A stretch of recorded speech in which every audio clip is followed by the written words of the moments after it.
స్నేహితులారా, ఈ సమయాన్ని బట్టి దేవునికి వందనాలు తెలియజేస్తూ ఉన్నాను. ప్రేమపూర్వకంగా మిమ్మల్ని అందరినీ వాక్య ధ్యానంలోనికి ఆహ్వానిస్తూ ఉన్నాను. మాండే థర్స్డే ఆదేశ గురువారం కొరకు సిఎస్ఐ ఆల్మానిక్ వారు మనకు అందించినటువంటి అంశము బాధిత మానవాళితో సహవాసము. బాధిత మానవాళితో సహవాసము. స్నేహితులారా, మన సమాజంలో దళితులను, ట్రైబల్స్ని అనేక రీతులుగా ఆదుకుంటామని, వారి అక్కర్లను తీరుస్తామని పాలకులు సింహాసనంలో కూర్చున్నటువంటి వారు, నిర్ణయాధికారం కలిగినటువంటి వారు ఎన్నో సూత్రములను, ఎన్నో ప్రణాళికలను, దళితులను మేము ఉద్ధరిస్తామని, ట్రైబల్స్ను మేము ఉద్ధరిస్తామని ప్రణాళికలను రచించేటటువంటి వారుగా ఉంటారు.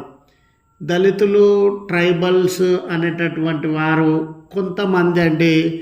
వీరు గ్రామానికి లేక పట్టణాలకి దూరంగా చాలనే సౌకర్యములు కలిగి ఉండి, రోడ్లు లేక, గృహాలు లేక, భోజనం లేక, మరి వైద్య సౌకర్యము, విద్య సౌకర్యము లేక, ఊరికి బయట ఎన్నో కొదువల మధ్య, సమస్యల మధ్య, అంటరాని తన మధ్య, దాడులు, ఇబ్బందుల మధ్య జీవిస్తున్నటువంటి వేళ వీళ్ళను ఉద్ధరిస్తామని ఎన్నో ప్రణాళికలను రచించే పెద్దలు, ఈ ప్రణాళికలు రచించేటోళ్ళు ఎక్కడుంటారండి? ఏసీ గదులలో ఉంటారండి. ఈ ప్రణాళికలు రచించేటోళ్ళు ఎక్కడుంటారండి? మెట్రోపాలిటన్ సిటీలలో ఉంటారండి. అక్కడ దళితుల ఆకలి ఈ ఏసీ గదులలో ఉన్న వ్యక్తులకు ఏమర్థమవుతుంది? వాళ్ళ దెబ్బలు, గాయములు, అంటరానితనము, ఆకలి దప్పిక ఏసీ రూమ్లలో ఉన్నటువంటి వారికి ఏమర్థమవుతుందండి? ఆకలిగొన్న వ్యక్తికే ఆకలిగొన్న వ్యక్తి విలువ తెలుస్తుంది. గాయపడ్డటువంటి వ్యక్తికే గాయపడినటువంటి విలువ తెలుస్తుంది. కొన్నిసార్లు ఏం జరుగుతుందని అంటే, ఈ దళితులు, ట్రైబల్కి సంబంధించినటువంటి ప్రణాళికలు ఫెయిల్ అవుతాయండి. ఎందుకు ఫెయిల్ అవుతాయి అంటే, వీళ్ళకు ఏసీ గదిలో కూర్చున్నప్పుడు వాస్తవంగా వాళ్ళ ఇబ్బంది ఏందో, వాళ్ళ కష్టం ఏందో అర్థం కాదు కాబట్టి ఊహించి ప్రణాళికలు చేస్తారు. అక్కడికి వెళ్ళి వాళ్ళ ఆకలి దప్పికలను చూసి, వాళ్ళ అవసరతలను చూసి ప్రణాళిక చేయకపోవడం వలన ఇలాంటివి జరిగేటటువంటి ప్రమాదము ఉండింది. మరి స్నేహితులారా, ఈ లోకంలో ధనవంతులుగా, గొప్ప గొప్ప అధికారం కలిగిన వారుగా, సిరి సంపదలు కలిగినటువంటి వారుగా జన్మించినటువంటి వారికి పేదల కష్టము, ఆకలి దప్పిక, వాళ్ళ జీవితంలో ఉన్న కొరత, అవమానము ఇవన్నీ అర్థమయ్యే అవకాశము లేదు. ఈ కోణంలో ఒకసారి మదర్ తెరిసా గారికి పోపు గారు, అప్పుడు పోపుగా ఉన్నటువంటి జాన్ పాల్ II గారు ఒక ఖరీదైన వాహనాన్ని అందించినారు. అమ్మ, మీరు ఎన్నో ప్రాంతాలకి ప్రయాణం చేస్తారు, ఈ ఖరీదైన వాహనం ఉంటే మీకు ప్రయాణం చేయడానికి సౌకర్యంగా ఉంటుంది అని ఆ వాహనాన్ని అందించినప్పుడు ఆమె వెంటనే ఇవ్వబడినటువంటి ఆ డబ్బును ఆశ్రమానికి ఇచ్చివేసింది. అప్పుడు పోపు గారు అన్నారు, అమ్మ, మీకు సౌకర్యమైన కారు ఉంటే మంచిది కదా, మళ్ళీ ఆశ్రమానికి ఇచ్చివేస్తున్నారేంటి డబ్బును అని అడిగితే ఆమె, నేను సుఖపడడాన్ని ప్రారంభిస్తే లేక సౌకర్యాలకి, ఈ లోకంలో ఉన్నటువంటి భోగములకి, ఈ లోకంలో ఉన్న సుఖాలకి అలవాటు పడినట్లయితే పేదల యొక్క ఆకలిని, దప్పికను నేను అర్థము చేసుకోలేను అని ఆమె పలికింది. చూడండి స్నేహితులారా, పేదవాడి కష్టం ఏంటి, పేదవాడి బాధ ఏంటి, అంటరాని వాడి కష్టం ఏంటి, అంటరాని వాడి బాధ ఏంటి, సింహాసనంలో ఉన్న వ్యక్తులకు తెలియదు. అదే పేదవాడికి వాళ్ళ మధ్యలోనికి వచ్చి నివాసం ఉండి వాళ్ళలాగా బ్రతికినటువంటి వారికే అది అర్థమయ్యే ఛాన్స్ ఉండింది.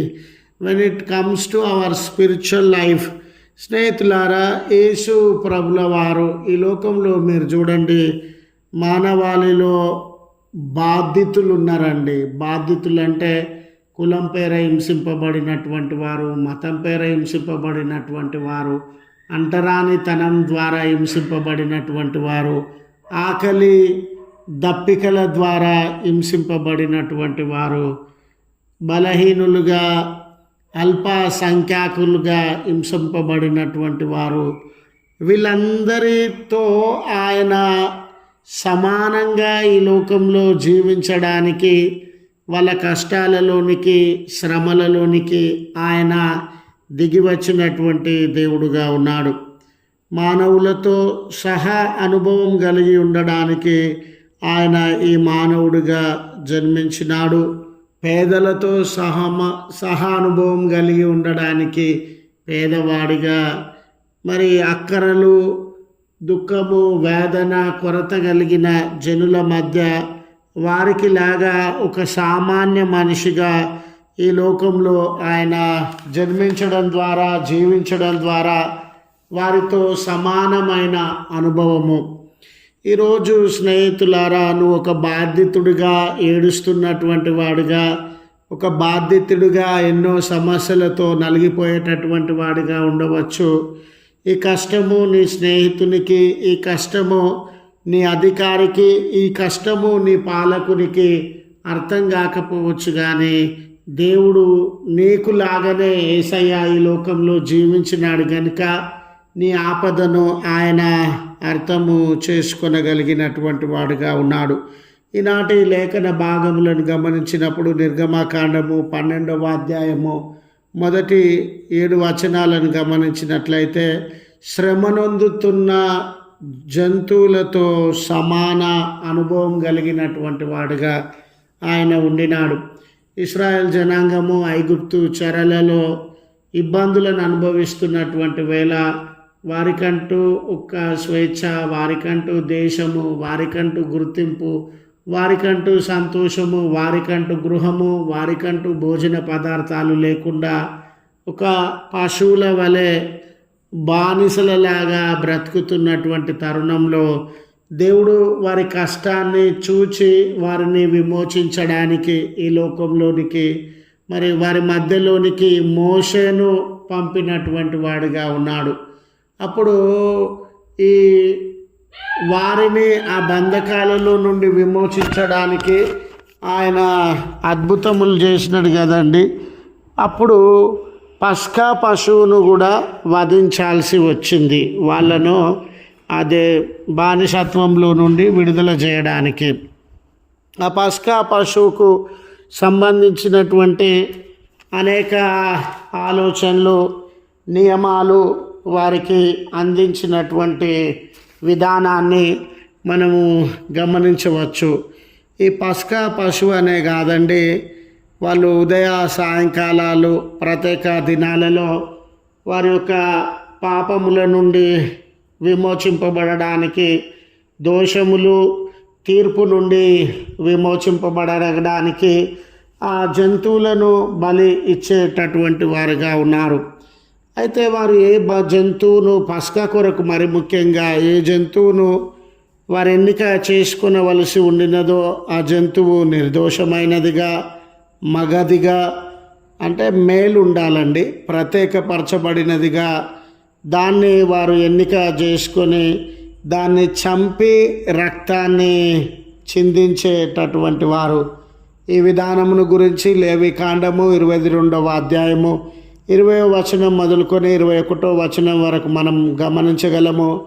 ఇక్కడ బలి ఇవ్వబడుచు ఉన్న జంతువు తన పాపముల కొరకు తాను చనిపోవడం లేదండి.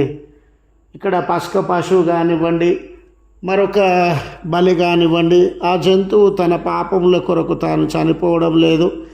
కానీ ఇతరుల యొక్క పాపములను దూరపరచడానికి ఆ శిక్షను, లేక ఆ తీర్పును తన శరీరంలో అది భరించేటటువంటిదిగా ఉండింది.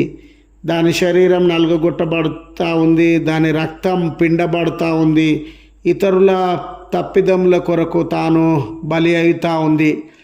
అది బలి అగుచు ప్రజలను వారి యొక్క శరీరపరమైన బానిసత్వం నుండి, బంధకాల నుండి విడిపించుచు ఉన్నది. యేసు ప్రభుల వారు కూడా బాప్తిస్మం ఇచ్చు యోహాను వారిని పరిచయం చేస్తూ, ఇదిగో లోక పాపములు మోసుకొని పోవు దేవుని గొర్రెపిల్ల, అంటే లోకంలో ఉన్న మానవులందరి పాపములను ఒక బలి పశువుగా ఈయన మోసుకొని వెళ్తాడు అనే సత్యాన్ని గుర్తు చేస్తూ ఉన్నాడు. ఆ బలి పశువు ఎంత నొప్పిని, ఎంత ఎడబాటును, ఎంత వేదనను, గాయాన్ని, శ్రమను తన శరీరంలో భరించినటువంటిదిగా ఉండిందో, ఒంటరితనాన్ని భరించినటువంటిదిగా ఉండిందో, కత్తి కోతలను భరించినటువంటిదిగా ఉండిందో, ఆ రీతిగానే యేసు ప్రభుల వారు కూడా ఆ బలి పశువు మాదిరిగా కత్తి కోతలను, ఒంటరితనాన్ని, గాయములను, వేదనను, శ్రమను, నొప్పిని ఆయన శరీరంలో భరించినటువంటి వాడుగా ఉండినాడు. ఆయన శరీరం కూడా నలుగగొట్టబడింది, ఆయన రక్తము పిండబడింది, ఆయన కూడా కాళ్ళతో తన్నబడినాడు, చేతులతో కొట్టబడినాడు. ప్రభుల వారు కూడా ఆ బలికి సిద్ధమైనటువంటి బలి పశువు నిస్సహాయతలో ఉంటుందండి. దాని గురించి పట్టించుకున్న వాళ్ళు కానీ, దాని హక్కుల గురించి మాట్లాడినటువంటి వారు కానీ, దాని భవిష్యత్తు గురించి ఆలోచించినటువంటి వారు కానీ ఎవ్వరు ఉండరు కదా. అదే రీతిగా యేసు ప్రభువుల వారి పక్షాన మాట్లాడిన వారు కానీ, వారి గురించి ఆలోచించినటువంటి వారు కానీ, ఆయన నిర్దోషత్వాన్ని గుర్తు చేసుకున్నటువంటి వారు కానీ ఎవ్వరు లేకుండా ఆయన ఒక బలి పశువు మాదిరిగా బలి అయినట్లు, శ్రమ నుండి బలి ఇవ్వబడుచు ఉన్న, తన ప్రాణములను కోల్పోయిన నొప్పి, దిక్కులేని తనాన్ని ఆ బలి పశువులు ఏ రీతిగా అనుభవిస్తాయో ఆయన కూడా బలి పశువుగా మరి బలి అయినటువంటి సందర్భాన్ని మనము జ్ఞాపకము చేసుకోవచ్చును. కనుక స్నేహితులారా, ఈ ఆదేశ గురువారము ఆయన రొట్టె ద్రాక్ష రసములను తన శరీరంగా రక్తంగా ఇచ్చినటువంటి వేళ ఆ రొట్టె ద్రాక్ష రసములలో ఆయన ఒక బలి పశువుగా, ఆ బలి పశువు యొక్క శ్రమలలో ఆయన పాలు పొంది, ఆ బలి పశువు రీతిగా చంపబడి, ఆ బలి పశువు రీతిగా వేదన పొంది, ఆ బలి పశువు రీతిగా దిక్కులేని ఒంటరితనాన్ని అనుభవించి ఆ విమోచనను మనకు అందించినటువంటి వాడుగా ఉన్నాడు. కేవలము శ్రమ పొందిన జంతువులతో మాత్రమే గుర్తింపబడడం కాదండి, శ్రమ పొందిన మానవాళితో ఆయన గుర్తింపబడినటువంటి వాడుగా ఉన్నాడు. చూడండి, యేసు ప్రభుల వారు ఈ ఆదేశ గురువారాన తన శరీర రక్తముల ద్వారా నిబంధనను, నూతన నిబంధనను స్థాపించినటువంటి వాడుగా ఉన్నాడు కదండి. ఆయన జీవిత కాలంలో ఎంతో మందితో కలిసి ఆయన భోజనము చేసినటువంటి వాడుగా ఉన్నాడు.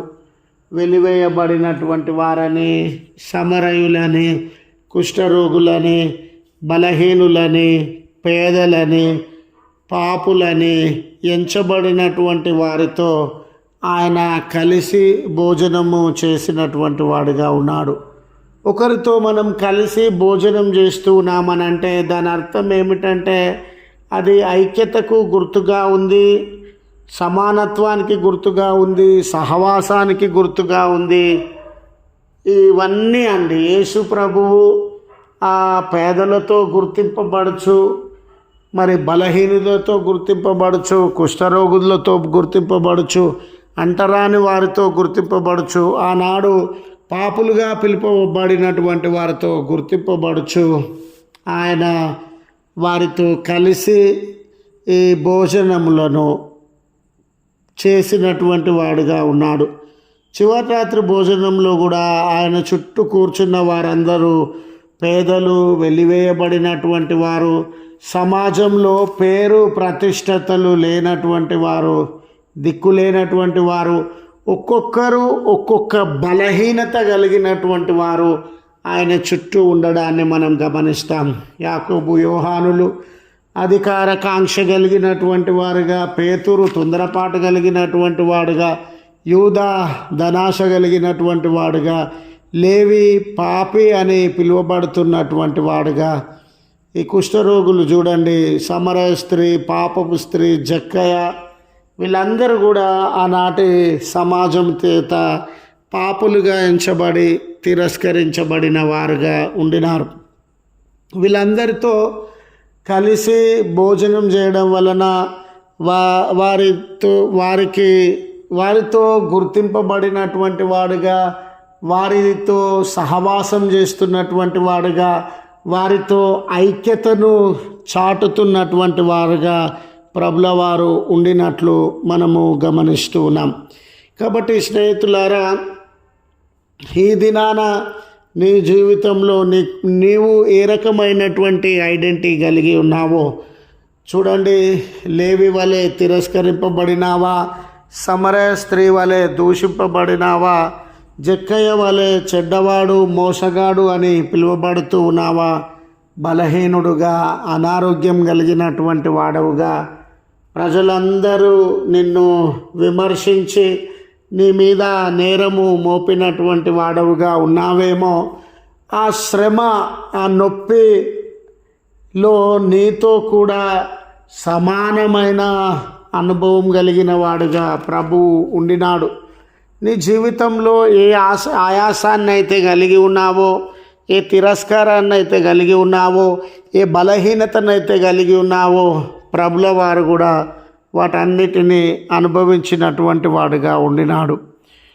స్నేహితులారా, మరి నీ జీవితంలో, నా జీవితంలో ఆయన మన శ్రమలలో సమానమైన అనుభవం కలిగిన వాడు అనే మాటలో ఉన్న అర్థం ఏమిటంటే, ఆయన మన శ్రమలన్నిటిలో అనుభవం కలిగినటువంటి వాడు కనుక ఆ శ్రమలలో నుండి మనలను విమోచించగలిగిన వాడు, లేవనెత్తగలిగిన వాడు, విడిపించగలిగినటువంటి వాడు. కుష్ఠరోగిలో ఉన్న ఆ బాధ నుండి ఆయన విమోచించినాడు.